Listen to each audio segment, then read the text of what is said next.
Welcome. Here is a rundown of the war in Ukraine. Russian forces kill 3 civilians, injure 2 in Donetsk Oblast. Donetsk Oblast Governor Pavlo Kirilenko reported that 3 people were killed in Bakhmut. According to Kirilenko, at least 1103 civilians have been killed and 2474 wounded in Donetsk Oblast since the beginning of Russia's full-scale invasion. These numbers don't include casualties in occupied Mariupol and Volnovakha. Russia has lost 69,220 troops in Ukraine. Ukraine's General Staff reported on October the 27th that Russia had also lost 2,631 tanks, 5,364 armored fighting vehicles, 4,078 vehicles and fuel tanks, 1,690 artillery systems, 379 multiple launch rocket systems, 192 air defense systems, 271 airplanes, 249 helicopters, 1,398 drones, and 16 boats.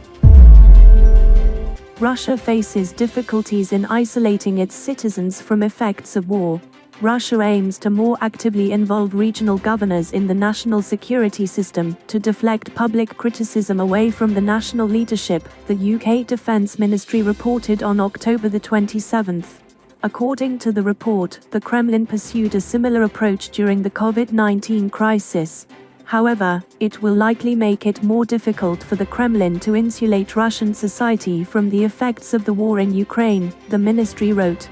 On October the 24th, Russian Prime Minister Mikhail Mishustin said Moscow Mayor Sergei Sobyanin would coordinate the development of security measures in Russia's regions. On October the 19th, Russian dictator Vladimir Putin signed a decree introducing a new regime of security alert levels in Russia's regions and imposing martial law in occupied territories of Ukraine. And West's commercial satellites could be legitimate targets, Russia says. Western countries' commercial satellites could become legitimate targets for Russia if they become involved in the war in Ukraine, a senior Russian foreign ministry official has said. Quasi-civilian infrastructure may be a legitimate target for a retaliatory strike, Konstantin Vorontsov, deputy director of the Foreign Ministry's Department for Non-Proliferation and Arms Control, was quoted as saying by TASS.